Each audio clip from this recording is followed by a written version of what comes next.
Troisième film de cette grille d'analyse proposée par la Fédération qui concerne les ateliers et les chantiers.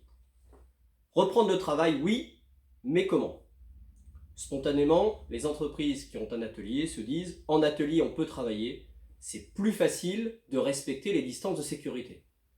C'est tout à fait vrai, mais cela nécessite tout de même de procéder à un certain nombre d'aménagements et notamment à des marquages au sol pour délimiter les zones de travail et surtout les distances limites à ne pas dépasser. En outre, si des salariés portent du matériel, des matériaux à plusieurs, il faudra des masques, car on ne pourra pas respecter les distances de sécurité. Sans oublier l'eau et le savon liquide, ou le gel hydroalcoolique pour se laver les mains régulièrement, à toutes les pauses, avant de manger, etc. etc. Et surtout, la désinfection. Désinfection de l'outillage qui passerait de main en main, et désinfection toutes les 2 heures, des poignées de porte, des toilettes, des lavabos, etc. Désinfection également du réfectoire, s'il y en a un à l'entreprise, entre chaque passage à déjeuner, puisqu'on va organiser un roulement pour la pause déjeuner. Il s'agit évidemment, à travers ce roulement, d'éviter que les compagnons ne se retrouvent trop proches les uns des autres dans le réfectoire. Côté chantier, c'est plus compliqué. Tout ce qui a été dit déjà sur la désinfection de l'outillage, des toilettes, du réfectoire, s'applique également en chantier, bien évidemment. À cela s'ajoute, mais comme en atelier d'ailleurs, les précautions à prendre dans les vestiaires, pour que les compagnons ne s'y retrouvent pas à plusieurs et ne s'y croisent pas, et la désinfection de ces mêmes vestiaires.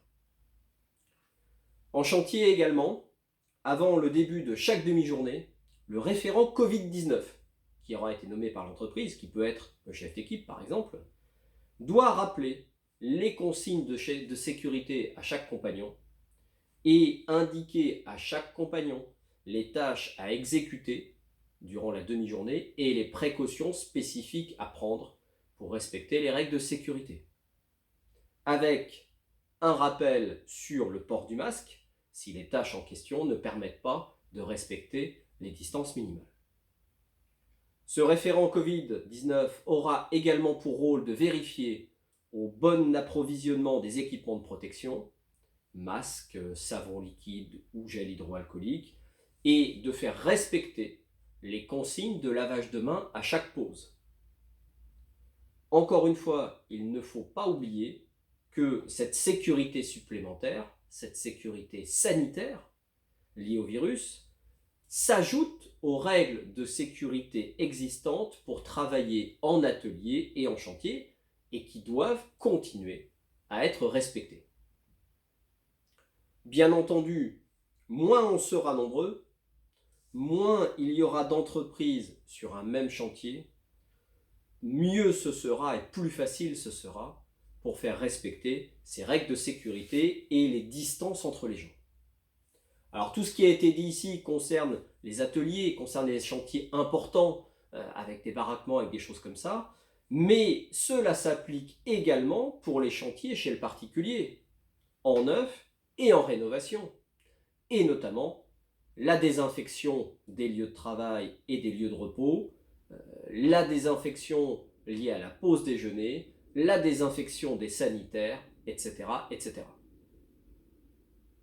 Je vous donne rendez-vous dans le 4e et dernier film qui va cette fois-ci évoquer le sujet des clients. A tout de suite.